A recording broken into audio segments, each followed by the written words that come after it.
he did a work experience shift at our local pie shop in the village called Petches in Great Ayton, and I think he talked about it that was pie so shop quite sweet. a lot. It was so sweet because he was like, I actually wrote about it in my DNS Times column this week, and he like asked an aide for his phone, and he pulled up this article, and he went, they make so and so thousand many pies a week, and it was so sweet. And I was there talking to him about like the local pie shop and our local ice cream shop, and I was aware that I'd like Beth Rigby and Chris Mason there waiting for their turn with the Prime Minister.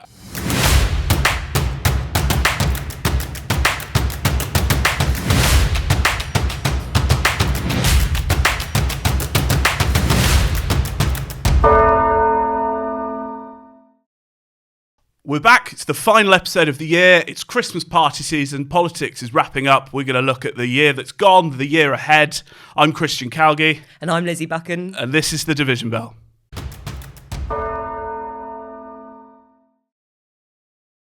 So, Christmas party season is very much underway. We're in the kind of frantic last few days of Parliament before Christmas, and it really feels like it's been a long year. There's quite a lot of sore heads around. I don't know how you're feeling today. I'm feeling so fresh in the wake. It's unbelievable. Just to make you feel slightly worse about things. So we sort of have these... Well, we have two main party seasons, don't we, in politics. We have the summer receptions, which are all lovely and outdoors and in fantastic gardens. And then we have the Christmas party season, which are in hot, sweaty, un-air-conditioned rooms with bad nibbles sometimes and hot underground, wine. really not what you want. Were you at the Politico party, the TikTok one? No, I skipped it. So that was at Politico. That was at the Churchill, the Churchill wall bunkers underneath Downing Street. The last time I was there was the Nadeem Zahawi's leadership launch in 2022, when a fellow member of the lobby fainted because it was so hot, and a senior BBC journalist had become so delirious with the heat that he went up to a mannequin asking for directions and didn't realise, thought it was a real person. Anyway, so that was lovely. And we've got, what have we got? We've got Downing Street next week. The hottest ticket is the press reception the PM always does in number 10. Literally be the hottest ticket. Yes. So they do it every year. Well, most years. And I think, I remember when we were doing a lot of reporting on Partygate, people said, have you ever been to a party in number 10? And I said, yes, but I cannot tell you how, they're very formal. It's kind of, the Prime Minister invites all most members of the lobby, and you go, and everyone kind of stands in these ornate rooms, and then the Prime Minister kind of walks around, and everyone stands in these little gangs of people. You get in like a little donut and sort of hope he'll come and talk to you. And it's always very strange. And I remember, I think they had one in the summer, and he's, you're there for, of course, one thing I don't think listeners will notice, you're not allowed sort of any technology. When you go, you've got to leave your phone, and of course a lot of these days sort of your Apple Watch as well by the door. So you are there, just sort of, you lose all track of time. You just go round to people. Have you got a watch? No, I have to leave it at the door. So you don't know whether they've been there for an hour or 3 hours, but you sort of like, oh God, I just really want to sit down. And I just remember talking to a very senior member of the Downing Street communications team, going, can I sit on that chair? And he's like, no. Can I sit on that chair? And he's like, no, that was Pitt the Youngers. I'm like, oh, really? Yeah, you're like, don't touch anything. Everything's really expensive. But you had fun at the last Downing Street Christmas party? Or your team specifically? Yes, last year was a particularly interesting one. Rishi Sunak had his Christmas do, and they invited quite a lot of members of the cabinet, and which sometimes they do and sometimes they don't. But last year, a colleague of my colleagues on the Sunday Mirror did a story based on James Cleverly, the then Home Secretary, making a joke about spiking his wife's drink at that party, which was at the same time that he was responsible for rolling out legislation on spiking. So that was highly, we thought there was a significant public interest in reporting that. It was a big decision to decide whether to report it or not, because those conversations are traditionally off the record. we decided that the bar of the public interest was very high, but he was not happy about it, and neither were number 10. Well, especially because I think Rishi used that speech to announce that the election would be sort of in the year. Yeah. That's when we didn't know whether it was, with talking later about our predictions for next year. Theoretically, there's a universe where we haven't had the election yet, because of course Rishi was allowed to hold it, I think, in late January. Yes. So I mean, imagine how Christmas would have been if Rishi had, thank goodness we're not in that universe, and we're now able to, for the first time, sort of chill over Christmas without any. Thank goodness for a Labour government, Christian? They said they ended the chaos, right? Yeah. You've got to give them that. But I think I had a particularly fun time with Rishi at the last Christmas party in Downing Street, because he was quite a fan of yours. We were very good friends, I would say. Actually, unusually, for context, I grew up in North Yorkshire, where his seat is, so I've actually known him since about 2015. So years before any of the lobby had even heard of this guy. He was on my radar, and we knew, and we'd had coffees and stuff. He was the local MP. And he was the local MP. So, and there was this moment where, I was just this sort of young kid, starting off life, and he came over, bounded over. And the thing about Rishi is actually very personable one-on-one. I was found very enthusiastic, like a sort of young puppy. And he just started talking to me about his. He did a work experience shift at our local pie shop in the village called Petches in Great Ayton. And I think he talked about it that was pie so shop quite sweet. a lot. It was so sweet, because he was like, I actually wrote about it in my DNS Times column this week, and he like asked an aide for his phone, and he pulled up this article, and he went, they make so and so thousand many pies a week, and it was so sweet. And I was there talking to him about like the local pie shop and our local ice cream shop, and I was aware that I'd like Beth Rigby and Chris Mason there waiting for their turn with the Prime Minister, and he was so enthusiastically talking about making pies in North Yorkshire. That was like, it was slightly surreal, and I had this sort of thing in my head going, when Starmer's Prime Minister next year, I don't think I'm getting this level of engagement. Maybe not. It's interesting the way that different prime ministers do it. Like I've been to Theresa May, Boris Johnson, Rishi and Keir, but Liz Truss didn't have time to have a Downing Street party. No. But Theresa May clearly hated it and would sort of be dragged around, kind of making very, very awkward small talk. I remember that somebody once told me that they asked her whether she like nipped next door to borrow like a cup of sugar or something from the Chancellor, and she just gave them a sort of steely stare and said, I'm diabetic. It's like, I think that wasn't quite what we were asking. We were just asking if you're like matey or whatever. And then Boris Johnson did one in 2019, just after the election, where he gave a speech where he basically said, thanks for helping us win the election. We told you any old rubbish and you all wrote it. And we were all fuming. My colleague who was at the Mirror at that point sort of booed him during that speech, which is not what you're supposed to do.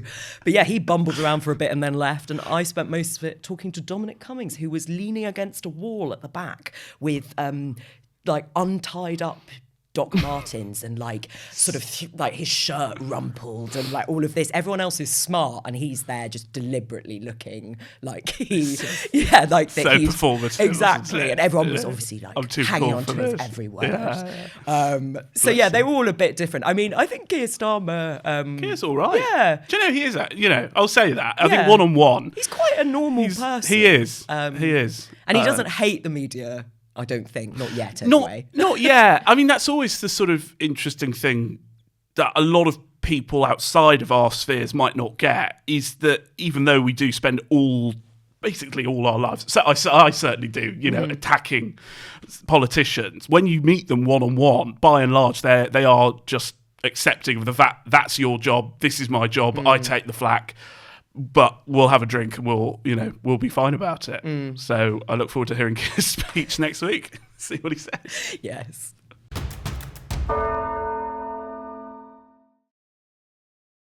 So we're going to have a chat about some of the things that happened this year. It's been, I think, quite an uneventful year, really, hasn't it? Not much happened, apart from everything. Not least the election. Yeah, I mean, when I think back to this time last year, everything has changed. Obviously, it's been an absolutely mammoth year for politics, so much going on, and the election has kind of dominated our year. And yeah, what a moment. I mean, particularly for me and my comrades at the Daily Mirror. It's been a long time since we've had a Labour government, so it really is a very different world that we live in now. And the election campaign was, I mean, it was so extraordinary because we'd all sort of been waiting for it for so long, and then suddenly, and waiting for Rishi to call it, like all anyone was talking about at the start of the year was, when's the election going to be? When is it going to be? And predicting all these different times. And I was a sort of May devotee, I think mainly because it annoyed the Tories, but we were really pushing a May election. And then we got close enough and he didn't call it, so I gave up. And then 3 weeks after the locals, he called it. I think that was the astonishing thing. Why didn't it happen at the same time as the locals? Yeah. In my head, that was either you do it at the same time as the locals before you've lost all your councillors and your activists, or you do it, you go along and you do it in October. And I think ultimately, supportive as we were, it was remarkable that the Tories called a snap election and seemed to be less well prepared than Labour, even though the whole point is to surprise your opponents. And I mean, we will never forget the election announcement in the rain. I mean, there was one point I started compiling a list, a day by day list of all the cock-ups, and I gave up about 5 days in because it already run to 2 sheets of A4. I mean, it was the Titanic Museum. Do you remember that? Are you captaining a sinking ship?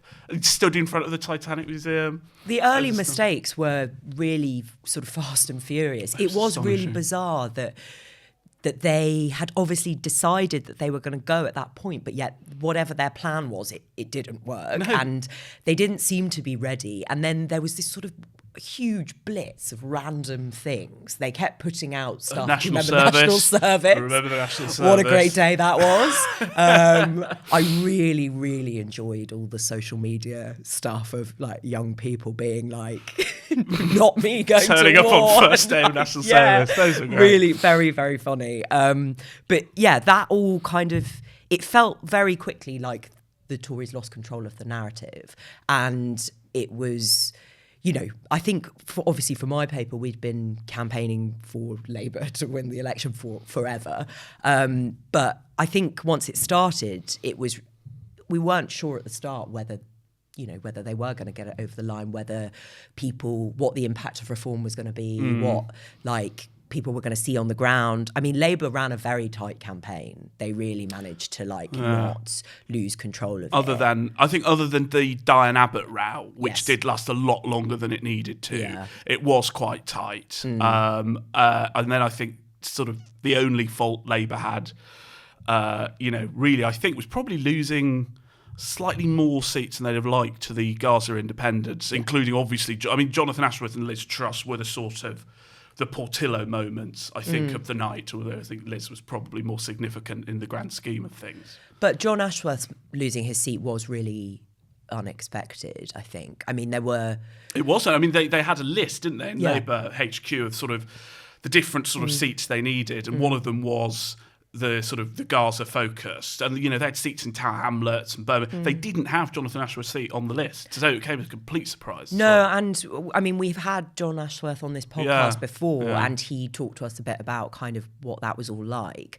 But I remember being very struck that it clearly wasn't clear to him and to the people around him until very late in the day that he was at risk. Yeah. So I think that tells you something about there's a lot to see in the data of that tells you something about where the party shed support and what they need, that there are clearly things that Labour needs to do to try and regain trust amongst the Muslim community.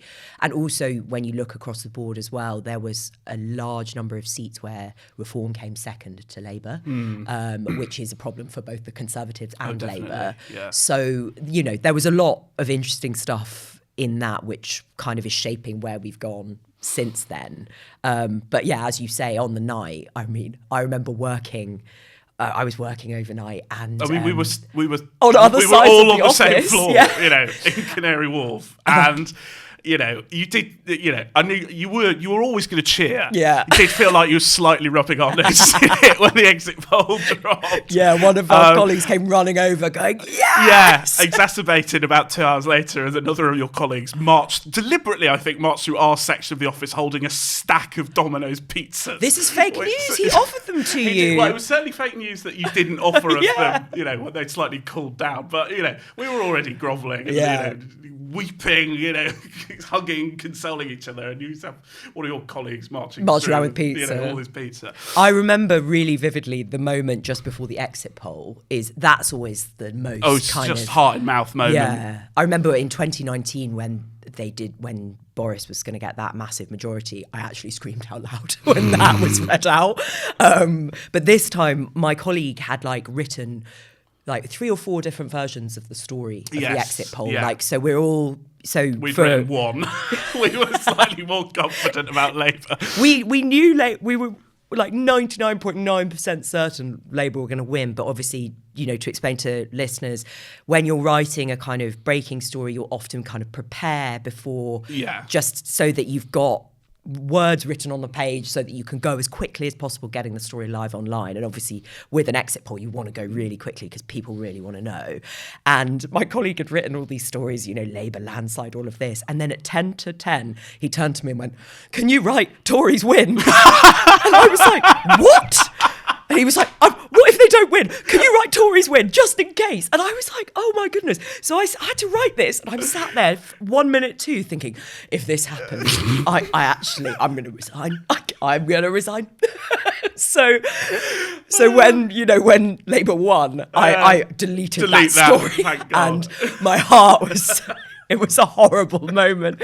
But yeah, so that was... the election kind of obviously was a totally wild ride for us. And then the last 6 months have barely stopped. We had the riots. We've had Labour trying to find its feet in government, finding that's not as easy as you think it's going to be. We've had the Tories trying to pick themselves up. They've had that. Yeah, we had leadership election.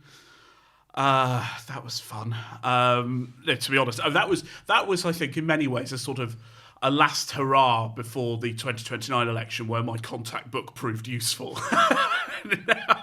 Now it's a case of learning all these new Labour MPs and putting in all the effort, and then half of them will lose their seats at the next election as it continues. Twas ever thus. But I thought the election, of course, we talked about some of Labour's failings. The larger ones, of course, for the Tories. Included the gambling gate, and what was the other one? D-Day. D-Day. That I think for me was like the most significant moment of the election campaign, and I think up to that moment, I think political journalists are always a bit nervous, and I think I thought Labour were doing well, but I just wasn't sure anything can happen. And then when Rishi left D-Day early. He went to some of the celebrations, didn't go to the others. I remember thinking, it's over. This is over. Labour are going to win this now. And the backlash was enormous, I think. Yeah. I mean, especially, it couldn't have happened. I think it was only... If my memory serves right, it wasn't that long after Nigel Farage had come back. And he couldn't have dreamed for a better row if his aim was to hammer the Tories and pick off their votes than something insinuating that Rishi was unpatriotic and had disrespected our D-Day veterans so close to an election. I mean, it was, if it were in a sort of political drama, you'd think it's a bit on the nose. To this day, I still don't know how they made that decision. I still don't know why they did that. It is just mad. But it changed the narrative, and it changed the kind of direction of, the campaign in a way that was impossible for them to get back control. It was certainly actually, I think, the three biggest issues for the Tories were the launch and the pathetic, scene of Rishi in the rain. D-Day. Things can only get better. Blaring in the background really loudly. So ironically, it was the rain that finally stopped the music. So they killed Steve Bray's speakers. That and gambling. And actually, D-Day was the self-imposed one. Yeah. That was the one that they had control over. Yeah. That they could have avoided if they'd been smarter. And, you look at, we talk about, or a lot of critics of Labour talk about how their majority is very, very broad, but very, very thin. Some of these seats have tiny majorities. Of course, it doesn't matter at the end, a seat to seat, and, Labour should be very proud of turning things around so quickly. But actually, if you look at the seats that Labour only won by, say, less than 2,000 votes, Gamblegate, D-Day, they could have made the difference between the actual seats of 120 that Rishi got, maybe something like 170. And actually then the whole narrative about reform now, about whether the Tories are in a make or break situation, would be very different. So those two things really not just buggered up the election, but have really made the Tories' time in opposition a lot more harder than it needed to have been. Yeah, that is a good point. Because the sheer, the size of the parliamentary party, it's so small. Yeah. That really does make a difference. And it means that, like you say, yes, there are conversations about whether Labour's victory was a sort of anti-conservative victory or a pro-Labour one or a mix of both. I think it's slightly a mix of both. And I think Labour know that, and they know that they need to win over... they need to get the people who voted for them to have confidence in them by the next election. They know that they have to deliver. That's why they're doing all this kind of plan for change, milestones, fixing the foundations, goals, targets, to show people, look, this is a tangible way that we're changing your lives. It's kind of like in 2019 when Boris Johnson was said to people who'd voted Tory for the first time, I'm going to earn your trust. I'm going to we're not taking you for granted. We will repay this. Yeah. And I think that was a smart bit of politics. And I think they're trying to replicate that. Maybe hopefully more successfully. Not communicating it as well, but maybe more successfully. Yeah, in practice. I don't know. And of course, both parties are terrified of reform. That's been, I think, one of the other stories from this year that will have a lot of resonance going forwards. And we are talking about, before we started, about moments that stand out. And I think really it all traces back to Lee Anderson's defection. I do wonder whether the course of history would be rather different had that not happened. Of course, Lee Anderson, still the Member of Parliament for Ashfield, he got sacked by the Tory party for claims that Islamists had sort of taken control of Sadiq Khan and London and Keir Starmer. And he refused to apologise. So then Rishi suspended the whip, and a few weeks later he crossed the floor to reform, which in itself was a slightly farcical event because I was in the audience and one of the aides broke the lectern that he was going to speak from, and they then had a panic moment where they took that off stage and they brought a sort of table on stage but decided to put it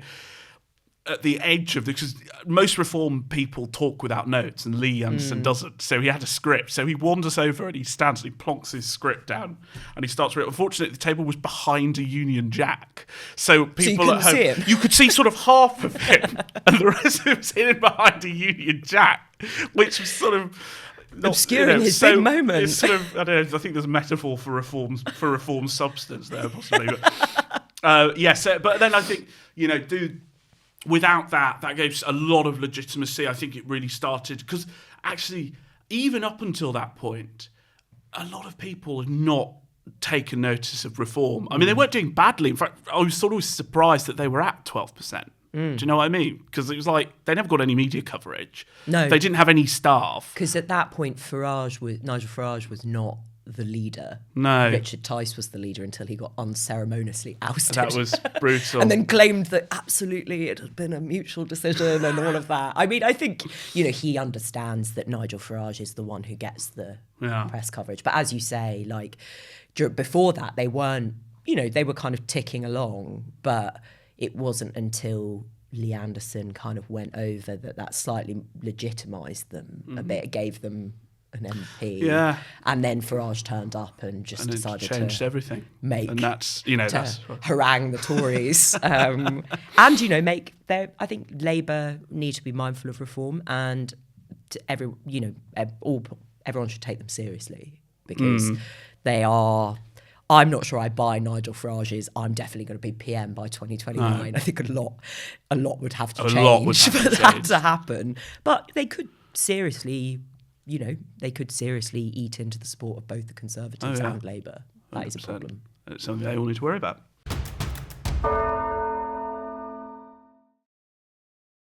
So, looking ahead to next year, obviously we've had a mammoth year.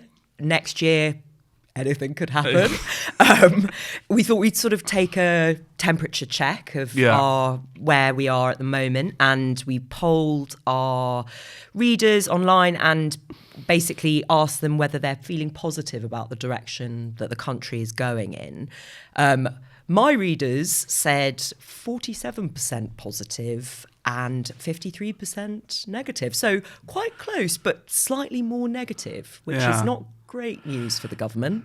I mean, it's not, but you should see ours. We had 100% positive. Yes, exactly. Yes, it'd been hijacked. Yes, 12%. No, 88%. Which is, happy Christmas, everybody. There's nothing very next cheery. Year.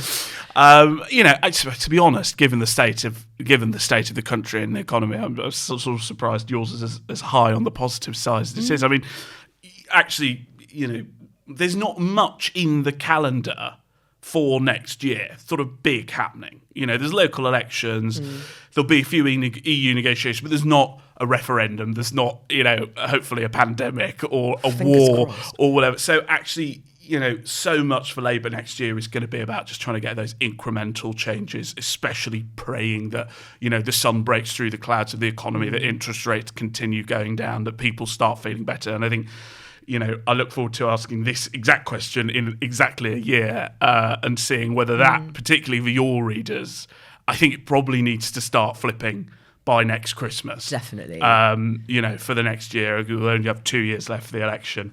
And that, I wouldn't, no offence to Labour, I wouldn't expect our numbers to be budging.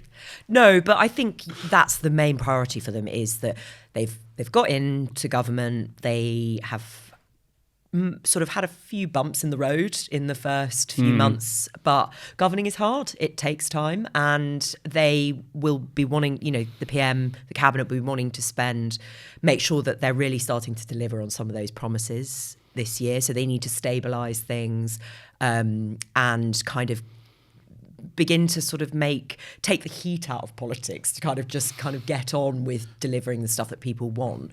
But people are gonna need to start seeing some sort of change, whether it's NHS waiting lists, whether it's police and crime, whether it's how they feel like better off. So yeah, we'll revisit this next year. We will, when there will have been 5 more resets, 12 more missions, 6 priorities. Please don't. I look forward to it. Well, we'll call it there. I very much hope all of our listeners and viewers have a fantastic Christmas and join us again next year for a new year's worth of podcasts for the Division Bell. Bye for now. Bye.